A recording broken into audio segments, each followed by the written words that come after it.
Namaku Rania Salsabila. Usia 23 tahun, tinggal di sebuah desa kecil di Jawa Barat, dikelilingi sawah dan suara jangkrik saat malam tiba. Kehidupan di sini tenang, sederhana, dan jauh dari gemerlap dunia yang kutemukan di layar ponsel. Setiap malam, dunia K-pop, aku bukan sekadar fans biasa. Aku adalah penggemar garis keras Jiwon, salah satu member boy group paling terkenal di Korea. Neon Z, bagiku, dia bukan sekadar idol. Dia inspirasi, dia penyemangat saat hari-hariku terasa hampa. Meskipun aku tahu jarak antara kami bukan cuma soal kilometer, tapi juga dunia yang berbeda sepenuhnya. Ron, kamu nonton live Jiwon semalam? Tanya Intan, sahabatku sejak SD yang juga sesama fangirl. Aku mengangguk sambil menyeruput teh manis di teras rumah. Dia makin kurus ya? Aku khawatir. Ya ilah, kamu tuh udah kayak istrinya sendiri. Canda Intan, lalu tertawa. Kupeluk bantal kecil sambil menatap langit. Mimpi menikahi Jiwon? Tentu pernah, tapi aku sadar, itu cuma hayalan konyol seorang gadis desa yang bahkan belum pernah naik pesawat. Hingga suatu hari, takdir mulai membuka celah kecilnya. Seminggu kemudian, aku melihat pengumuman lomba video tribute untuk ulang tahun debut NEONZ ke-7. Hadiahnya, tiket ke Seoul, menghadiri fan meeting eksklusif, bahkan berkesempatan bertemu langsung dengan member. Aku tahu peluangku kecil, tapi aku juga tahu satu hal. Aku harus mencoba.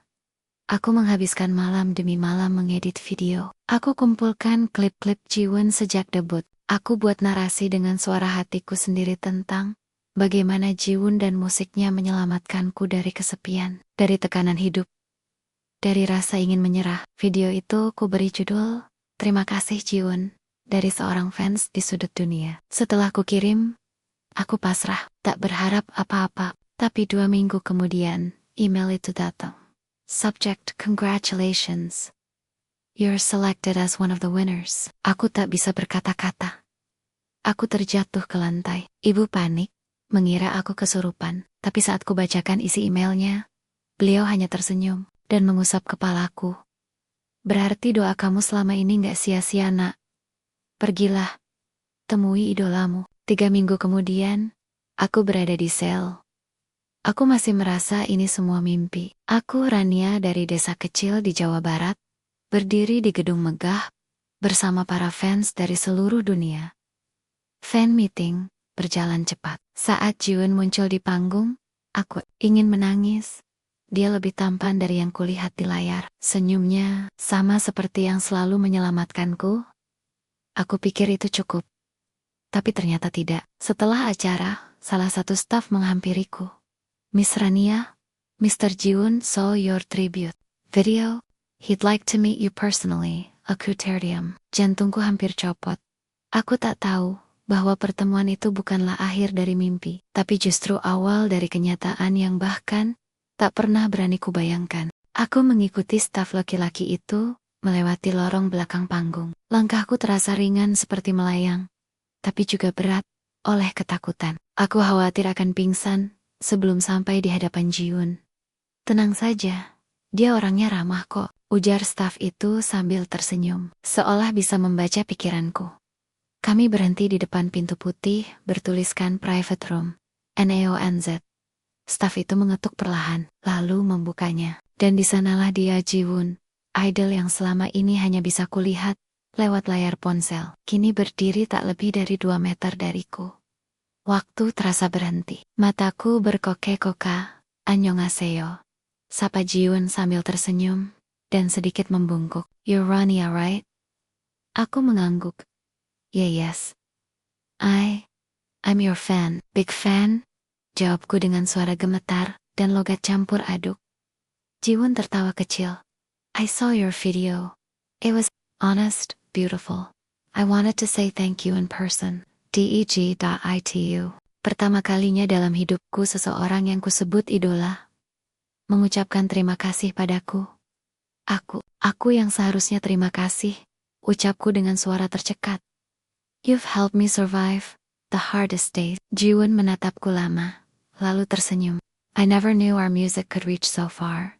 It's humbling." Kami berbincang selama kurang lebih 10 menit. Awalnya aku gugup, Tapi ternyata Jiwon sangat hangat dan sopan. Ia menanyakan tentang kampung halamanku, keluarga, bahkan makanan kesukaanku di Indonesia. Sebelum aku keluar dari ruangan, Jiwon mengulurkan tangannya. Di tangannya, ada kertas kecil, sebuah catatan tulisan tangan. Kalau kamu gak keberatan, kirimi aku cerita tentang kampungmu. Aku tertarik mendengar kehidupanmu lebih banyak, katanya. Emailku ada di situ, jangan khawatir. Bukan fan service, aku beneran pengen tahu. Aku mengangguk, tak mampu bicara apa-apa lagi. Setelah kembali ke Indonesia, hidupku kembali seperti semula kecuali satu hal. Aku mulai menulis email ke Jiwon, dan dia membalas. Tapi berkali-kali, kami mulai bertukar cerita tentang budaya, tentang mimpi masa kecil, bahkan tentang rasa lelah jadi publik figur. Jiwon mengatakan, bersamaku, dia merasa bisa jadi orang biasa. Jiwon yang asli, bukan bintang panggung yang selalu harus sempurna. Aku tak pernah membayangkan hubungan kami bisa sejauh itu. Dari seorang fans yang hanya berharap bisa melihat idolanya sekali seumur hidup. Kini aku bicara dengannya hampir setiap malam. Dan ketika Jiwon tiba-tiba menulis, kalau aku ke Indonesia suatu hari nanti, jadi tour guideku, aku tahu, ini bukan lagi mimpi. 3 bulan setelah percakapan terakhir kami, email itu datang. Subject, I'm coming to Indonesia. But keep it a secret. Isinya singkat, tapi cukup membuat jantungku hampir copot. Jiwon menulis bahwa ia akan mengambil cuti selama seminggu. Kesempatan langka bagi idol besar sepertinya. Dan yang lebih gila lagi, dia memilih untuk datang ke kampungku. I want to see your world, the rice fields, the warring, the stars you always write about. Aku tak tahu harus senang atau panik. Bagaimana menjelaskan pada warga kampung bahwa seorang idol Korea akan datang. Aku tak ingin keributan. Dan yang lebih penting, Jiwon juga minta hal ini dirahasiakan. Bahkan manajernya pun hanya tahu bahwa dia ingin mengunjungi tempat sepi dan tenang. Aku pun bersiap sebisanya, menyewa satu kamar kosong milik tetanggaku yang tak terpakai, membersihkannya total. Aku bahkan meminjam motor kakakku buat nanti menjemput Jiwon dari bandara. Hari itu pun tiba. Bandara Soekarno-Hatta penuh sesak seperti biasa, tapi aku hanya fokus pada satu sosok. Jiwon keluar dari pintu kedatangan internasional dengan hoodie hitam dan masker. Tapi mataku tahu, aku tak mungkin salah mengenali dia. Saat kami berhadapan, aku hanya bisa menatapnya. Bingung apakah harus menyapa sebagai fans atau teman. Rania, katanya. Lalu tersenyum dengan mata yang bersinar. Can I get a hug? Aku tertawa gugup. Of course, pelukan singkat itu terasa hangat. Seperti menyatukan dua dunia yang terlalu lama terpisah. Kami menempuh perjalanan 3 jam ke desaku. Jiwon duduk di bonceng motorku. Seperti orang lokal. Ia tampak sangat menikmati angin dan pemandangan. Sesampainya di desa, dia menatap sawah-sawah luas dengan takjub. Wow, this is real peace, katanya sambil membentangkan tangan. Aku memperkenalkannya sebagai teman dari luar negeri yang sedang belajar budaya Indonesia. Untunglah warga desa tak banyak bertanya. Mereka ramah dan senang. Ada orang asing datang. Hari-hari bersama Jiwon seperti mimpi yang tak ingin kuakhiri. Kami makan nasi liwet bersama di tikar, berjalan menyusuri sawah saat matahari terbenam, dan di malam hari, kami duduk berdua di bawah langit penuh bintang. Aku merasa jadi manusia biasa di sini, katanya suatu malam. Aku menoleh padanya, senyum kecil di bibirku. Dan kamu tetap luar biasa, meskipun jadi manusia biasa.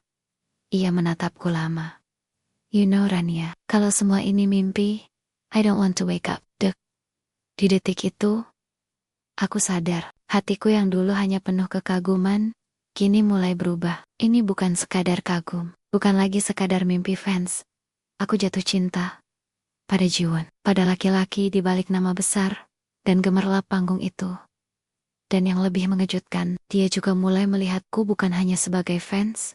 Pagi itu, aku dan Jiwon berjalan ke warung Bu Nani untuk sarapan lontong sayur. Ia menyamar dengan topi dan masker seperti biasa. Tapi tetap saja, beberapa anak remaja desa mulai memperhatikannya. Kayaknya aku pernah lihat orang itu deh di TikTok, bisik salah satu dari mereka. Aku menggenggam tangan Jiwon erat di bawah meja. kita harus hati-hati. Warga sini cepat banget nyebarin gosip. Jiwon mengangguk. I'm ready to leave if it becomes a problem. Tapi nayatannya, kami terlalu telat. Siangnya, fotonya saat menyapu halaman rumah tempat ia menginap tersebar di media sosial. Awalnya hanya akun kecil, tapi tak butuh waktu lama sebelum para fans K-pop mulai menyadari bahwa Jiwon berada di Indonesia dan bukan untuk keperluan konser atau iklan. Agensinya langsung menghubungi. Manajer Jiwon panik dan meminta dia segera kembali ke Seoul. Tapi Jiwon menolak dengan halus. I still have 3 days of personal leave. I'm using it, katanya tegas di telepon. Namun sejak itu, suasana mulai berubah. Aku tak bisa keluar bersamanya tanpa disorot. Beberapa wartawan bahkan mulai menyusup ke desa, menyamar sebagai turis lokal. Warga desa bingung, sementara aku mulai tertekan. Rania, kata Jiwon malam itu sambil duduk bersamaku di tepi sungai. I don't want to put you in danger. If you want me to go, I will. Aku menatapnya. Bukan kamu yang salah, dunia yang gak pernah memberi ruang untuk manusia. Seperti kita hidup normal, kami terdiam. Lalu Jiwon tiba-tiba membuka ponselnya dan menunjukkan sebuah catatan. Ini bukan dadakan. Sebenarnya, aku udah mikirin ini dari jauh hari. To listen it to. Sebuah surat pengunduran diri dari agensinya. Mataku membesar. Kamu mau keluar dari dunia yang udah kamu bangun bertahun-tahun? Gila karena mencintaimu, katanya. Menatap mataku dalam-dalam. Kalau iya, aku rela jadi orang gila. Aku menangis, bukan karena sedih, tapi karena takut. Dunia kami terlalu berbeda. Perbedaan itu sudah mulai menyeret kami dalam pusaran konflik yang lebih besar dari yang bisa kami kendalikan. Keesokan harinya, media Korea merilis artikel. Jiwon NEONZ terlihat bersama gadis Indonesia. Benarkah ini awal skandal cinta internasional? Dan hari itu juga, rumah tempat Jiwon menginap dikerumuni kamera, fans, dan orang-orang yang hanya ingin tahu.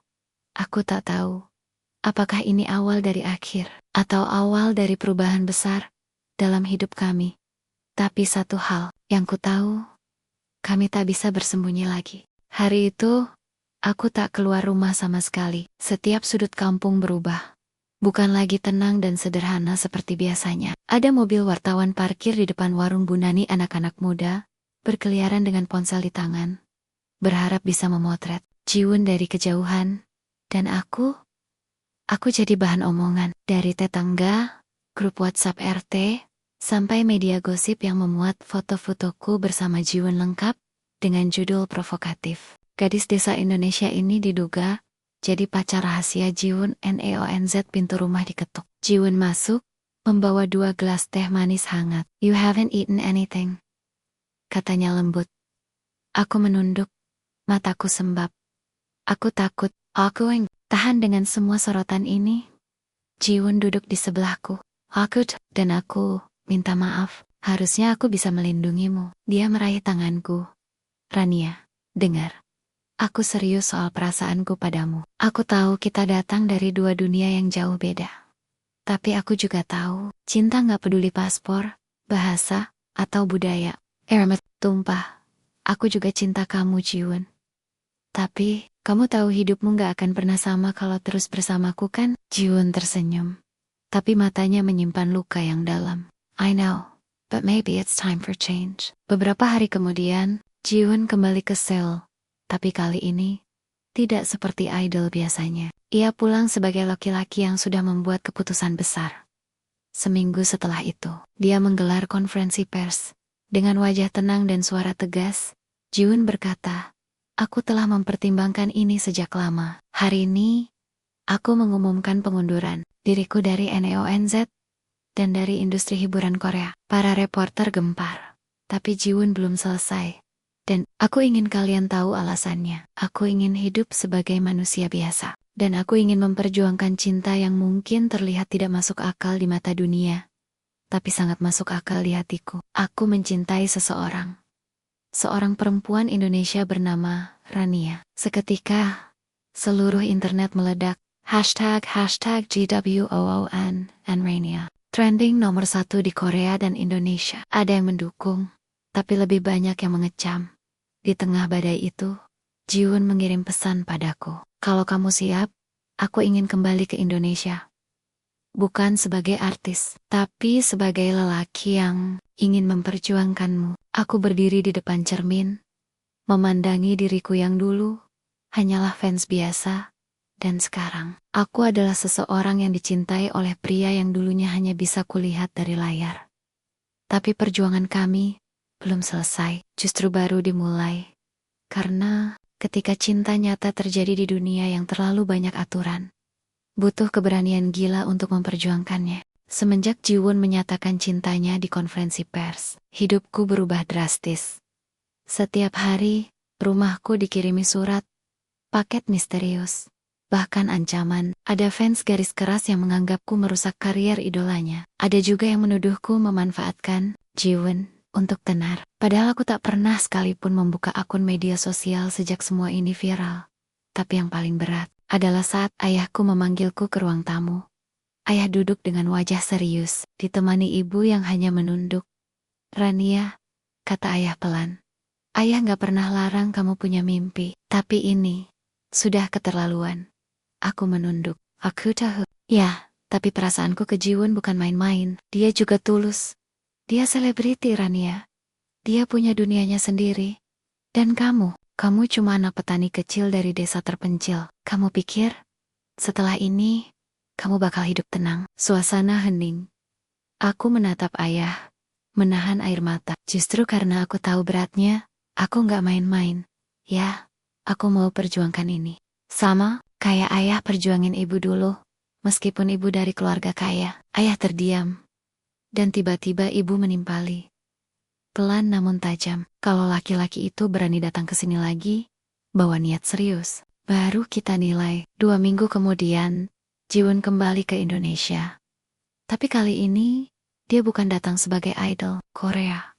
Ia datang sebagai pria sederhana, yang siap meninggalkan semuanya, demi hidup bersama perempuan yang ia cintai. Ia menyewa rumah kecil di dekat sawah, belajar bahasa Indonesia, bahkan mulai membantu warga desa menanam padi. Orang-orang mulai melihat Jiwon bukan sebagai artis Korea, tapi sebagai pria baik hati, yang tak malu menyingsingkan lengan baju. Suatu pagi, Jiwon datang ke rumahku mengenakan batik, membawa satu kotak besar berisi aleh-aleh dari keluarganya. Di sale, dan di hadapan ayah dan ibu, ia membungkuk dalam-dalam. "Saya datang untuk melamar Rania. Jika diizinkan." Suasana hening. Ayah menatap Jiwon lama, lalu menoleh padaku. "Kamu yakin, Nak?" Aku mengangguk. Lebih yakin dari apapun dalam hidupku. Ayah menghela napas. "Baik, tapi pernikahan ini harus sederhana. Bukan demi kamera, bukan demi dunia, tapi demi kalian berdua." Dan disitulah semua berubah. Dunia mungkin masih mencibir, masih memperbincangkan, tapi kami tak lagi peduli, karena kami tahu, cinta yang nyata tak butuh panggung untuk diperjuangkan. Kami punya satu sama lain, dan itu cukup. Hari itu akhirnya datang. Pagi yang cerah di desa kecil kami, mendadak terasa seperti momen dari mimpi. Balai desa dihias dengan janur kuning dan bunga melati. Karpet merah sederhana dibentangkan di jalan tanah. Tak ada gedung mewah atau kamera pasar, hanya kami, keluarga, tetangga, dan cinta yang tak bisa dibeli dengan popularitas. Jiwon mengenakan beskap coklat muda, lengkap dengan belangkon yang sedikit miring, karena ia belum terbiasa. Aku tertawa pelan melihatnya grogi, tangannya dingin saat menggenggam jemariku. "Are you ready?" bisikku. Jiwon mengangguk. "I'm nervous, but I'm ready for everything." Upacara ijab kabul berlangsung dalam 2 bahasa. Jiwon sempat salah mengucapkan satu kata, dan semua tertawa. Tapi Akornia, dengan suara tegas dan penuh tekad, dia mengucap, "Saya terima nikahnya Rania binti Ahmad dengan mas kawin tersebut tunai." Tangisku pecah saat kalimat itu selesai diucapkan. Aku resmi menjadi istri Jiwon. Dulu aku hanya gadis biasa, yang menaruh posternya di dinding kamar. Kini, aku duduk di sampingnya sebagai pasangan sah. Bukan sekadar pengagum diam-diam, namun pernikahan kami tidak hanya menarik perhatian desa. Dalam waktu singkat, media Korea dan Indonesia kembali heboh. Mantan idol Korea Jiwon resmi menikahi fans Nia di Indonesia. Pernikahan sederhana Jiwon dan Rania banjir ucapan selamat dari warga dunia. Beberapa stasiun TV Korea menghubungi kami, ingin membeli hak cerita kami untuk dijadikan dokumenter. Bahkan ada rumah produksi yang ingin mengangkat kisah ini ke layar lebar. Tapi aku dan Jiwon menolak. Kita bukan tontonan, kata Jiwon sambil menggenggam tanganku. Cinta kita nyata, dan biarlah hanya kita dan orang-orang yang benar-benar sayang, yang tahu rasanya. Kami memulai kehidupan baru di rumah kecil, dekat sawah. Jiwon membuka kelas bahasa Korea gratis untuk anak-anak desa, dan aku mengajar keterampilan menulis di perpustakaan sekolah dasar. Kami hidup sederhana, tapi setiap pagi, saat aku melihat wajah Jiwon di sebelahku bukan di layar ponsel, bukan di poster kamar, aku tahu satu hal. Aku tidak sedang bermimpi, aku hidup di dalamnya. Pernikahan bukan akhir dari cerita, justru itulah awal dari segalanya. 2 bulan setelah ijab kabul, rumah kami mulai terasa seperti rumah sungguhan. Aku dan Jiwon belajar banyak hal baru tentang kebiasaan, bahasa, bahkan cara masak mie instan yang beda versinya. Tapi tak semua berjalan mulus. Masalah pertama datang dari hal yang tak kami sangka, perbedaan budaya dan ekspektasi hidup. Suatu malam, Jiwon duduk termenung di teras. Ia terlihat lelah, wajahnya tak seceria biasanya. Aku menghampirinya. "Kamu kenapa?" Jiwon menarik napas panjang. "Hari ini, aku diundang ke pertemuan warga. Tapi waktu aku ngomong mereka ketawa. Katanya aku lucu, karena logatku aneh." Aku menggenggam tangannya. "Itu bukan karena mengejek. Warga sini memang suka bercanda." Jiwon menatap, tapi aku merasa seperti orang asing. Kadang, aku rindu Korea. Aku rindu mama. Hatiku mencelos. Ini pertama kalinya Jiwon jujur soal kerinduannya. Aku tahu, ia rela meninggalkan segalanya demi aku. Tapi ternyata, pengorbanan itu menyisakan luka yang tak terlihat. Masalah kedua datang dari keluargaku. Suatu sore, sepupuku datang sambil mengeluh. "Ron, kamu tahu nggak, gara-gara kamu nikah sama Jiwon, banyak yang bilang keluarga kita sok ngartis. Mereka pikir kita numpang tenar. Ibu kamu jadi sering disindir waktu arisan." Aku menunduk, rasanya sulit bernapas. Saat malam, aku menangis diam-diam di kamar. Jiwon memelukku dari belakang. "Kita pasti bisa lewati semua ini. Tapi gimana kalau semua ini bikin kita menjauh?" Dia memelukku lebih erat. "Kalau dunia berbalik arah, aku tetap memilih berlari ke arahmu. Kami sepakat mengambil keputusan penting. Untuk sementara, kami akan menghindari sorotan publik sepenuhnya. Kami nonaktifkan media sosial, menolak semua undangan wawancara, dan menutup diri dari keramaian. Kami ingin menjalani pernikahan kami sebagai pasangan biasa, bukan pasangan viral." Namun, justru saat kami mulai tenang, badai yang lebih besar datang. Suatu pagi, saat aku sedang menyapu halaman, seseorang mengetuk pagar. Seorang wanita elegan berdiri di sana, matanya sipit dan tajam. Di belakangnya, mobil hitam berplat Korea terparkir, rapi, dengan bahasa Indonesia yang kaku tapi jelas.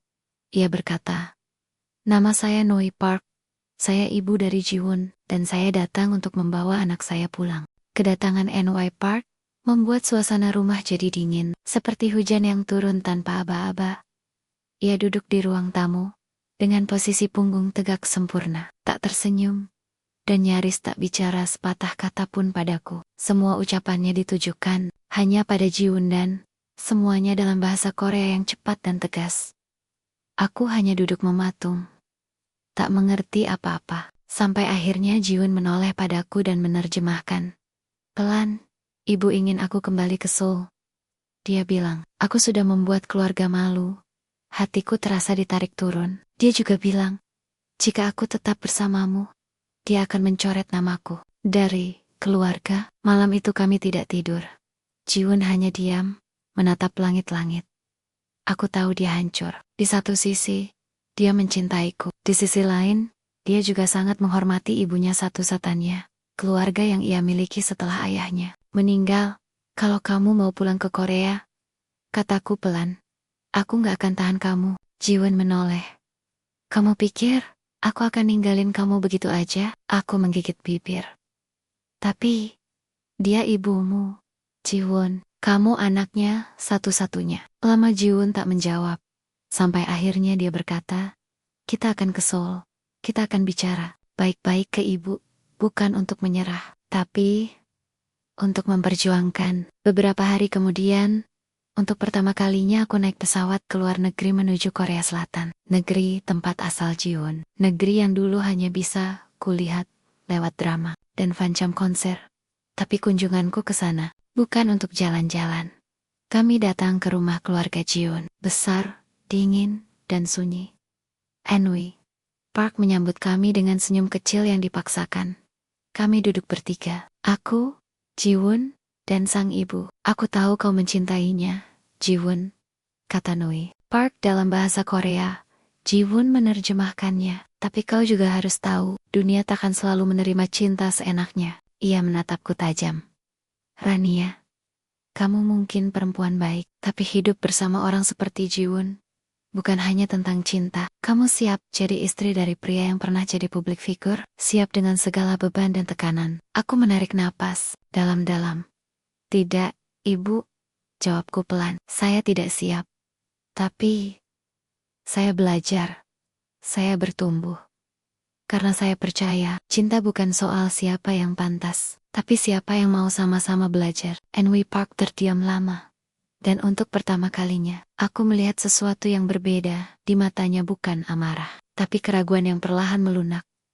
Malamnya, saat kami hendak pulang ke penginapan, Nui Park menghampiri kami di pintu. Kalian bisa tinggal sementara di sini. Aku ingin mengenalmu lebih baik, Rania. Hatiku menghangat. Jiwon menggenggam tanganku. Dan untuk pertama kalinya sejak kami datang ke Korea, aku merasa diterima. Hari-hari berikutnya, kami habiskan tinggal di rumah keluarga Jiwon. Aku dan Anhui Park perlahan saling mengenal, meski tak selalu mudah. Awalnya, beliau lebih banyak diam. Tapi lama-kelamaan, dia mulai bertanya hal-hal sederhana. Apa makanan favoritmu, Rania? Atau kamu suka musim dingin? Aku jawab sejujur mungkin.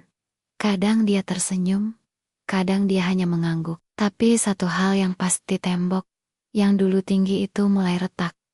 Suatu malam, Jiwon tertidur lebih cepat, dan aku tinggal berdua dengan NY Park di meja makan. Ia menatapku lama, lalu berkata pelan dalam bahasa Korea, yang aku mulai mengerti sedikit demi sedikit.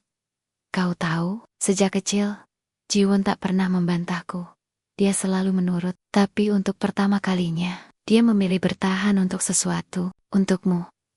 Aku tercekat. Awalnya aku marah, karena aku pikir kau hanya gadis pengagum yang bermimpi terlalu tinggi. Tapi kini aku tahu, kau bukan sekadar pengagum. Kau pemberani. Kau mencintai anakku, bukan karena siapa dia di panggung, tapi siapa dia saat melepas semua itu. Aku tak bisa berkata-kata, tapi air mataku menjawab semuanya. Keesokan harinya, Anhui Park memanggil kami berdua. Ia menyerahkan sebuah amplop pada Jiwon. Isinya, surat dari agensi lama Jiwon. Mereka ingin kamu kembali, katanya. Comeback solo Jiwon terlihat ragu. Ia menatapku sejenak, lalu menggeleng. Aku tidak mau, katanya. Aku sudah punya hidup baru, tapi aku menggenggam tangannya dan berkata, kalau itu memang mimpimu, kejar. Aku akan tetap di sampingmu. Anhui Park tersenyum kecil. Kamu boleh kembali, Jiwon. Tapi kali ini, bawa serta istrimu. Tunjukkan pada dunia, kalau cinta bukan aib, tapi anugerah. Beberapa bulan kemudian, Jiwon kembali muncul di layar kaca bukan sebagai idol yang sendirian, tapi sebagai musisi yang telah menemukan separuh jiwanya. Dalam salah satu wawancaranya, ia berkata, aku menikahi fansku, tapi kini, dia bukan hanya penggemarku, dia temanku, pendampingku, rumahku. Kami pindah ke Seoul, tinggal di apartemen kecil tapi hangat. Aku menulis buku tentang kisah kami, dan bukunya jadi bestseller di 2 negara. Kami sering diundang ke berbagai talk show, bukan untuk sensasi, tapi untuk membagikan pesan, bahwa cinta tak mengenal batas, tak peduli sejauh apa jarak, atau setinggi apa panggung. Dulu aku hanya gadis biasa dari desa kecil di Indonesia. Kini, aku istri dari lelaki yang dulu hanya bisa kulihat dari layar. Dan kami bahagia dalam versi kami sendiri.